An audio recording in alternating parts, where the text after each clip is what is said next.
പിതാവിൻ്റെയും പുത്രൻ്റെയും പരിശുദ്ധാത്മാവിൻ്റെയും നാമത്തിൽ ആമേൻ. യേശുവിൽ ഏറ്റവും സ്നേഹമുള്ള സഹോദരങ്ങളെ, എപ്പിഫനിയുടെ 13ാമത്തെ എപ്പിസോഡിലേക്ക് പ്രാർത്ഥനാപൂർവം നിങ്ങളെല്ലാവരെയും ഞാൻ സ്വാഗതം ചെയ്യുന്നു. നമ്മൾ ഇന്ന് വായിക്കുന്ന വചനഭാഗം വിശുദ്ധ ലൂക്കായുടെ സുവിശേഷം 1-ാം അധ്യായം 46 മുതലുള്ള തിരുവചനം. പരിശുദ്ധ അമ്മയുടെ സ്തോത്രഗീതമാണ് ഇന്നത്തെ നമ്മുടെ വചന ധ്യാനത്തിൻ്റെ വിഷയം. നമുക്ക് വായിക്കാം. ലൂക്കാ സുവിശേഷം 1-ാം അധ്യായം 46 മുതലുള്ള വാക്യങ്ങൾ. മറിയം പറഞ്ഞു, എൻ്റെ ആത്മാവ് കർത്താവിനെ മഹത്വപ്പെടുത്തുന്നു, എൻ്റെ ചിത്തം എൻ്റെ രക്ഷകനായ ദൈവത്തിൽ ആനന്ദിക്കുന്നു. അവിടുന്ന് തൻ്റെ ദാസിയുടെ താഴ്മയെ കടാക്ഷിച്ചു. ഇപ്പോൾ മുതൽ സകല തലമുറകളും എന്നെ ഭാഗ്യവതി എന്ന് പ്രകീർത്തിക്കും. ശക്തനായവൻ എനിക്ക് വലിയ കാര്യങ്ങൾ ചെയ്തിരിക്കുന്നു. അവിടുത്തെ നാമം പരിശുദ്ധമാണ്. അവിടുത്തെ ഭക്തരുടെ മേൽ തലമുറകൾ തോറും അവിടുന്ന് കരുണ വർഷിക്കും. അവിടുന്ന് തൻ്റെ ഭുജം കൊണ്ട് ശക്തി പ്രകടിപ്പിച്ചു. ഹൃദയവിചാരത്തിൽ അഹങ്കരിക്കുന്നവരെ ചിതറിച്ചു. ശക്തന്മാരെ സിംഹാസനത്തിൽ നിന്ന് മറിച്ചിടുകയും എളിയവരെ ഉയർത്തുകയും ചെയ്തു. വിശക്കുന്നവരെ വിശിഷ്ട വിഭവങ്ങൾ കൊണ്ട് സംതൃപ്തരാക്കി സമ്പന്നരെ വെറും കൈയോടെ പറഞ്ഞയച്ചു. തൻ്റെ കാരുണ്യം അനുസ്മരിച്ചുകൊണ്ട് അവിടുന്ന് തൻ്റെ ദാസനായ ഇസ്രായേലിനെ സഹായിച്ചു. നമ്മുടെ പിതാക്കന്മാരായ അബ്രാഹത്തോടും അവൻ്റെ സന്തതികളോടും എന്നേക്കുമായി ചെയ്ത വാഗ്ദാനം അനുസരിച്ച് തന്നെ. മറിയം അവരുടെ കൂടെ 3 മാസത്തോളം താമസിച്ചു. പിന്നെ വീട്ടിലേക്ക് മടങ്ങി.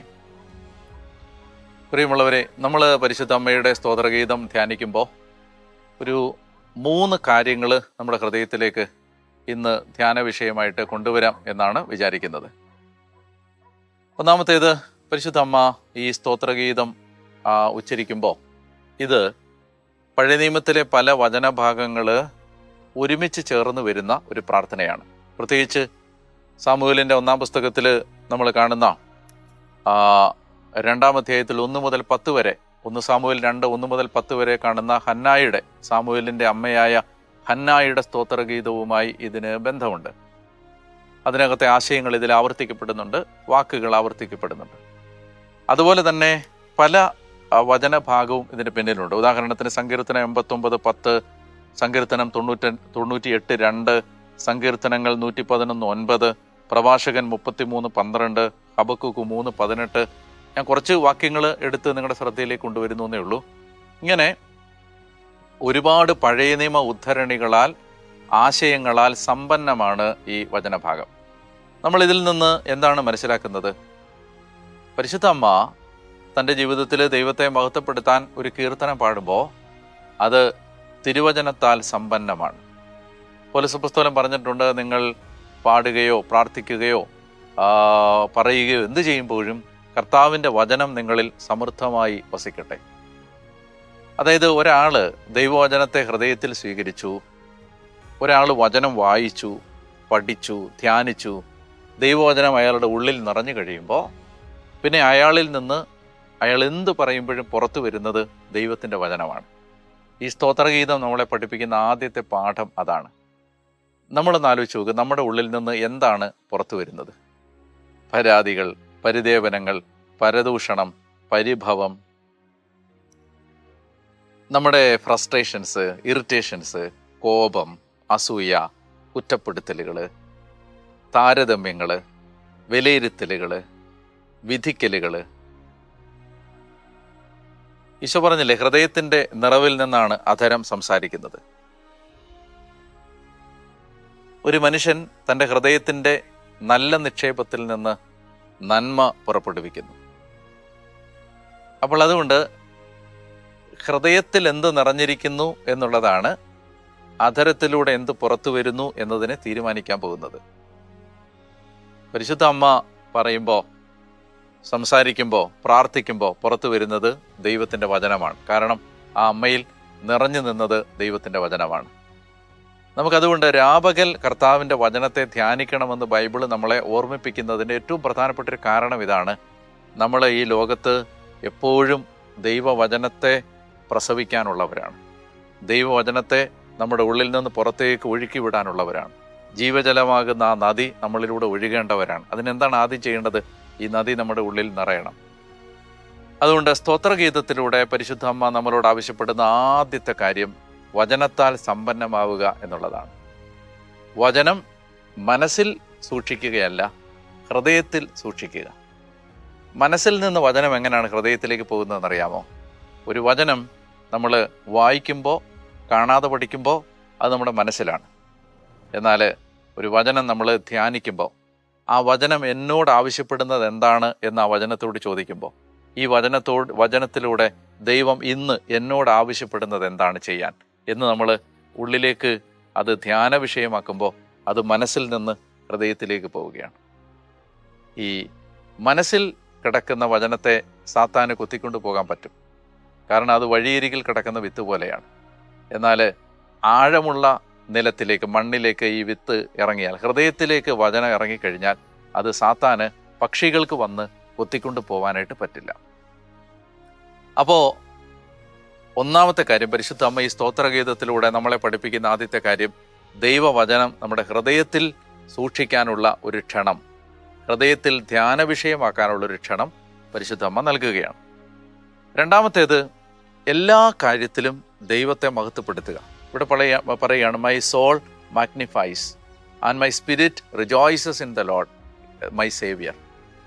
എൻ്റെ ഇപ്പോൾ മലയാളത്തിൽ പറയുമ്പോൾ എൻ്റെ ആത്മാവ്, എൻ്റെ ചിത്തം, ഈ രണ്ട് വാക്കുകളല്ലേ, എൻ്റെ ആത്മാവ് മഹത്വപ്പെടുത്തുന്നു, എൻ്റെ ചിത്തം രക്ഷകനായ ദൈവത്തിൽ സന്തോഷിക്കുന്നു. ഇംഗ്ലീഷ് പറയുമ്പോൾ ആദ്യം ആത്മാവ് എന്നുള്ളിടത്ത് സോളും ചിത്തവും എന്നുള്ളിടത്ത് സ്പിരിറ്റ് എന്നുമാണ്. ഇങ്ങനെയാണ് കാണുക. എൻ്റെ മനസ്സ് ദൈവത്തെ മഹത്വപ്പെടുത്തുന്നു, എൻ്റെ ആത്മാവ് എൻ്റെ രക്ഷകനായ ദൈവത്തിൽ സന്തോഷിക്കുന്നു. അങ്ങനെയാണത്. മഹത്വം നമ്മൾ മനസ്സുകൊണ്ടാണ് കൊടുക്കേണ്ടത്, ചിന്തയിലാണ്. നമ്മൾ ചിന്തിക്കുന്നതുമായി ബന്ധപ്പെട്ടതാണ്.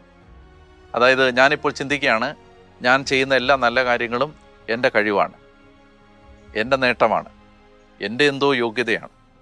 അപ്പോൾ അത് ആ മഹത്വം നമ്മൾ എടുക്കുന്നത് മനസ്സുകൊണ്ടാണ്. മനസ്സുകൊണ്ട് മഹത്വം കൊടുക്കുക. അതെങ്ങനെയാണ് കൊടുക്കുന്നത്? നമ്മൾ ഓരോ കാര്യവും അതിനെക്കുറിച്ച് ചിന്തിക്കുമ്പോൾ ഇങ്ങനെ ചിന്തിക്കാൻ പരിശ്രമിക്കണം, ഇത് ദൈവത്തിൻ്റെ കൃപയാലാണ് സംഭവിക്കുന്നത്, ഇത് ദൈവത്തിൻ്റെ ദാനമല്ലാതെ മറ്റൊന്നുമല്ല, ഇത് ദൈവം കരുണ ചൊരിയുന്നത് കൊണ്ടാണ് സംഭവിക്കുന്നത്, ഇതിൻ്റെ മുഴുവൻ മഹത്വവും ദൈവത്തിനാണ്. ഈ വെളിപാട് പുസ്തകത്തിലെ ആ 4-ാം അധ്യായത്തിലാണ് തോന്നുന്നു, 12 ശ്രേഷ്ഠന്മാർ തങ്ങളുടെ കിരീടങ്ങൾ സിംഹാസനസ്ഥൻ്റെ കാൽക്കൽ വെച്ച് അവിടുത്തെ ആരാധിച്ചു. എന്താ വെച്ചേ?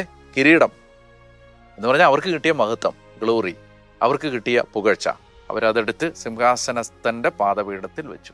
അതാണ് മഹത്വം കൊടുക്കുക എന്ന് പറഞ്ഞാൽ. അത് ഈ ചിന്തയിലാണ്, വാക്കുകളിലാണ്. എന്നാൽ പരിശുദ്ധമ്മ വീണ്ടും പറയുകയാണ്, എന്നാൽ എൻ്റെ ആത്മാവ് കർത്താവ് രക്ഷകനായ ദൈവത്തിൽ ആനന്ദിക്കുകയാണ്. ഹബക്കൂക്ക് 3:18 നമ്മൾ വായിക്കുന്നില്ലേ, അത്തിവൃക്ഷം പൂക്കുന്നില്ലെങ്കിലും മുന്തിരിയിൽ പഴങ്ങളില്ലെങ്കിലും, അങ്ങനെ പറഞ്ഞിട്ട് പറയുന്നില്ലേ, ഞാൻ എൻ്റെ കർത്താവിൽ ആനന്ദിക്കും, എൻ്റെ രക്ഷകനായ ദൈവത്തിൽ സന്തോഷിക്കും. ആത്മാവാണ് രക്ഷയിൽ സന്തോഷിക്കുന്നത്. ശരീരവും മനസ്സും സന്തോഷിക്കുന്നത് എന്തിലാണെന്നറിയാമോ? ഈ ഭൂമിയുടെ നേട്ടങ്ങളിലാണ്. കുറച്ച് പണം കിട്ടിയാൽ, കുറച്ച് പ്രശംസ കിട്ടിയാൽ, പുകഴ്ച കിട്ടിയാൽ, ലോകത്തിൻ്റെതായ മാനവും മഹത്വവും കിട്ടിയാൽ, മനുഷ്യർ നമ്മളെ താലോലിക്കുകയും ഒക്കെ ചെയ്യുമ്പോൾ ആ ഒരു സന്തോഷം കിട്ടുന്നത് ശരീരത്തിനും മനസ്സിനുമാണ്. എന്നാൽ കർത്താവിൻ്റെ രക്ഷയെക്കുറിച്ച് ധ്യാനിക്കുമ്പോൾ മാത്രമാണ് ആത്മാവിന് സന്തോഷം കിട്ടുന്നത്. അതുകൊണ്ട് നമ്മൾ യേശുക്രിസ്തുവിലൂടെ വന്ന രക്ഷയെ ധ്യാനിച്ചു തുടങ്ങുക. കർത്താവ് നമ്മളെ രക്ഷിച്ചതിനെക്കുറിച്ച് തിരുവചനം പറഞ്ഞു തരുന്ന കാര്യങ്ങളൊക്കെ മനസ്സിരുത്തി വായിച്ച് ധ്യാനിച്ചു തുടങ്ങിയാൽ നമ്മുടെ ആത്മാവ് ആനന്ദത്തിലേക്ക് എത്തുന്നത് കാണാനായിട്ട് പറ്റും. ഇങ്ങനെ ഒന്ന് പരിശീലിക്കാൻ നോക്കണം. അതായത് ജീവിതത്തിലെ ഓരോ സന്ദർഭങ്ങളും വരുമ്പോൾ അതിൻ്റെ എല്ലാം മഹത്വം, കർത്താവിൻ്റെ കൃപയാലാണിത് സംഭവിക്കുന്നത്, ദൈവമാണിത് ചെയ്യുന്നത്, ഇങ്ങനെ മഹത്വം കൊടുക്കാനായിട്ട് ശ്രമിക്കുക. അതുപോലെ തന്നെ കർത്താവിൻ്റെ രക്ഷയെക്കുറിച്ച് ധ്യാനിക്കാനും നമ്മൾ സമയം കണ്ടെത്തുക. അടുത്ത ഒരു കാര്യം സ്തോത്രഗീതത്തിൽ നമുക്ക് മനസ്സിലാവുന്നത്, പരിശുദ്ധ അമ്മ പറയുകയാണ്, അങ്ങനെ എൻ്റെ മനസ്സ് ദൈവത്തെ മഹത്വപ്പെടുത്തുകയും എൻ്റെ ആത്മാവ് രക്ഷയിൽ ആനന്ദിക്കുകയും ചെയ്യുമ്പോൾ ഒരാൾ വളരെ എളിമയുള്ള ഒരാളായിരിക്കും.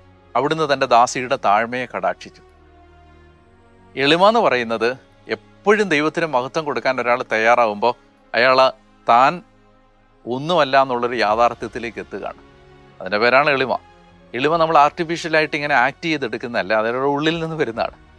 അതായത് ഒരാൾക്കറിയാം ജീവിതത്തിൽ എന്തെല്ലാം നേട്ടങ്ങൾ ഒരാൾക്ക് സംഭവിക്കുമ്പോഴും അയാൾക്കറിയാം ഇതൊന്നും ഞാനപ്പോഴും പാപിയാണ്, ഇതൊന്നും എൻ്റെ കഴിവല്ല, ഇത് കർത്താവ് അവിടുത്തെ കരുണ എന്നിൽ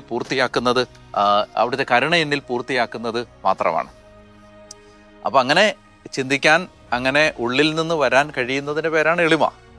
ആ എളിമയാണ് ദൈവം ഉയർത്താൻ ഉപയോഗിക്കുന്ന ഒരു പ്രധാനപ്പെട്ട മാനദണ്ഡം. മൂന്നാമത്തെ കാര്യം ഈ സ്തോത്രഗീതത്തിൽ നിന്ന് നമ്മൾ കാണുന്നത് ഇതാണ്. പരിശുദ്ധ അമ്മ ഇവിടെ എപ്പോഴും പുകഴ്ത്തുന്നത് ദൈവത്തിൻ്റെ കരുണയാണ്. ദൈവത്തിൻ്റെ കരുണ. നമ്മളൊരു കാര്യം മനസ്സിലാക്കണം, നമുക്കൊന്നിനും അർഹതയില്ല. എന്താണ് കരുണ? അർഹതയില്ലാത്ത ദാനത്തിൻ്റെ പേരാണ് കരുണ.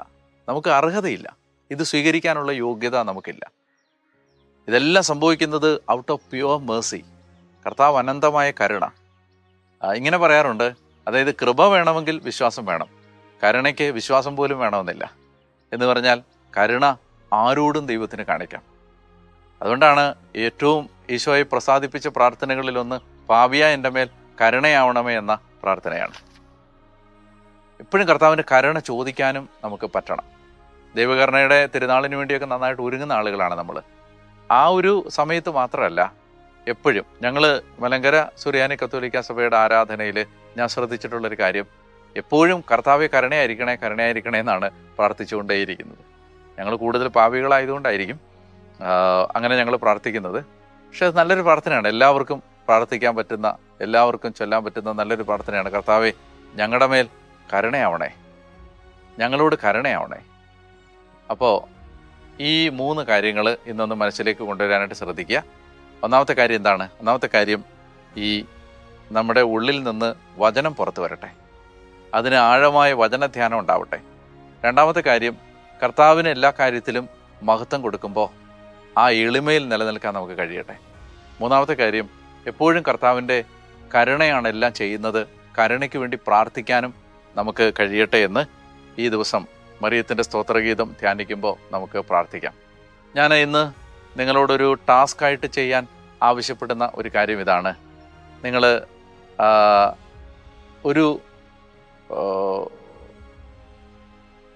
24 മണിക്കൂർ ഇന്ന് തരുന്നതിന് മുമ്പ് ഒരാളോടെങ്കിലും യേശുവിനെ കുറിച്ചൊന്ന് സംസാരിക്കാനായിട്ട് പരിശ്രമിക്കുക. അത് നിങ്ങളുടെ വീട്ടിലുള്ളവരാവാം, കൂട്ടുകാരാവാം, ജോലി സ്ഥലത്തുള്ളവരാവാം, ആരും ആവട്ടെ. അത് ക്രിസ്ത്യാനിയാവാം, അക്രൈസ്തവനാവാം. ആരോടെങ്കിലും ഒരാളോട് ഇന്ന് നിങ്ങൾ അല്പസമയം ഒരു 5 മിനിറ്റെങ്കിലും യേശുവിനെ കുറിച്ചൊന്ന് പറയാൻ ശ്രമിക്കുക. അത് ചിലപ്പോൾ ചിലർക്ക് അത് ചെയ്തിട്ടില്ലാത്തവർക്ക് വളരെ ബുദ്ധിമുട്ടായിരിക്കും. അത് പെട്ടെന്ന് യേശുവിനെ കുറിച്ച് സംസാരിച്ച് തുടങ്ങാൻ പാടായിരിക്കും. നമുക്കിങ്ങനെ ചെയ്യാം. സമറിയാക്കാരോട് ഈശോ സംസാരിച്ചത് അല്പം വെള്ളം കുടിക്കാൻ തരുമോ എന്ന് ചോദിച്ചുകൊണ്ടല്ലേ. സാധാരണ സംഭാഷണങ്ങളിൽ ആരംഭിക്കുക. അങ്ങനെ ആരംഭിച്ച് ഒടുവിൽ അത് യേശുവിലേക്ക് എത്തിക്കുക. എത്യോപ്യക്കാരൻ ഷണ്ടനോട് ഫിലിപ്പോസ് സംസാരിക്കുമ്പോൾ യെശയ്യാ പ്രവചനത്തിൽ നിന്ന് അദ്ദേഹം വായിച്ചുകൊണ്ടിരുന്ന ഭാഗത്ത് നിന്ന് ആരംഭിച്ച് യേശുക്രിസ്തുവിൽ അവസാനിച്ചു. ഇന്ന് നമ്മൾ അല്പസമയം അതിനുവേണ്ടി കണ്ടെത്തുക. ആരോടെങ്കിലും, ഒരാളോടോ ഒന്നിലധികം പേരോടോ യേശുവിനെ കുറിച്ചൊന്ന് സംസാരിക്കാനായിട്ട് പരിശ്രമിക്കുക. അത് നമുക്ക് വളരെ നല്ല ഒരു പരിശീലനം തരും. പ്രിയപ്പെട്ടവരെ, ഇത് 13ാമത്തെ ദിവസമാണ്. നാളെ 14ാമത്തെ ദിവസം നിങ്ങളെ കാണാൻ ഞാൻ ഒത്തിരി ആഗ്രഹത്തോടെ കാത്തിരിക്കുകയാണ്. ഇന്ന് ഈ മറിയത്തിൻ്റെ സ്തോത്രഗീതം വായിക്കുമ്പോൾ പറ്റുമെങ്കിൽ ഇതൊന്ന് കാണാതെ പഠിക്കാൻ പരിശ്രമിക്കുക. ഒത്തിരി പേർക്ക് കാണാതെ അറിയാവുന്നൊരു ഭാഗമാണ്. ഒത്തിരി കുഞ്ഞുങ്ങളൊക്കെ ഇത് കാണാതെ പഠിച്ച് പറയുന്നതൊക്കെ ഞാൻ കേട്ടിട്ടുണ്ട്, എന്നെ പറഞ്ഞു കേൾപ്പിച്ചിട്ടുണ്ട്. നമുക്കും സാധിക്കുന്നവരൊക്കെ ഒന്ന് കാണാതെ പഠിക്കുന്നത് നല്ലതാണ് എന്ന് ഞാൻ വിചാരിക്കുന്നു. എനിക്ക് വേണ്ടി നിങ്ങൾ പ്രാർത്ഥിക്കണം. നമ്മൾ നല്ല തീക്ഷ്ണമായ ഒരു ഒരുക്കത്തോടു കൂടി മുന്നോട്ട് പോകുന്നതിന് പ്രത്യേകം നിങ്ങളുടെ പ്രാർത്ഥനകളിൽ ഞങ്ങളെയും ഓർക്കണം എന്ന് ഓർമ്മിപ്പിക്കുന്നു. നല്ല കർത്താവേ, ഈ പ്രഭാതത്തിനായിട്ട് ഒരിക്കൽ കൂടി ഞാൻ നന്ദി പറയുന്നു. ഈ വചനം കേട്ടുകൊണ്ടിരുന്ന മക്കളെ അങ്ങയുടെ നാമത്തിൽ ഞാൻ അനുഗ്രഹിക്കുന്നു. സംഖ്യ 6:27 നീ അനുഗ്രഹിക്കുന്നവരെ ഞാൻ അനുഗ്രഹിക്കും. കർത്താവ്, ഈ സമയത്ത് ഈ മക്കളുടെ സകല വേദനകളിലും അങ്ങയുടെ സാന്നിധ്യം കടന്നു വരണമേ. അങ്ങ് ഇവരെ അനുഗ്രഹിക്കണമേ. ഇവരെ ആത്മീയമായും ഭൗതികമായും അവിടുന്ന് അനുഗ്രഹിച്ച് ഉയർത്തണമേ. കർത്താവായ യേശുവിൻ്റെ നാമത്തിൽ ആമേൻ. പ്രിയപ്പെട്ടവരെ, നാളെ വീണ്ടും കാണാം. ദൈവം നിങ്ങളെല്ലാവരെയും അനുഗ്രഹിക്കട്ടെ.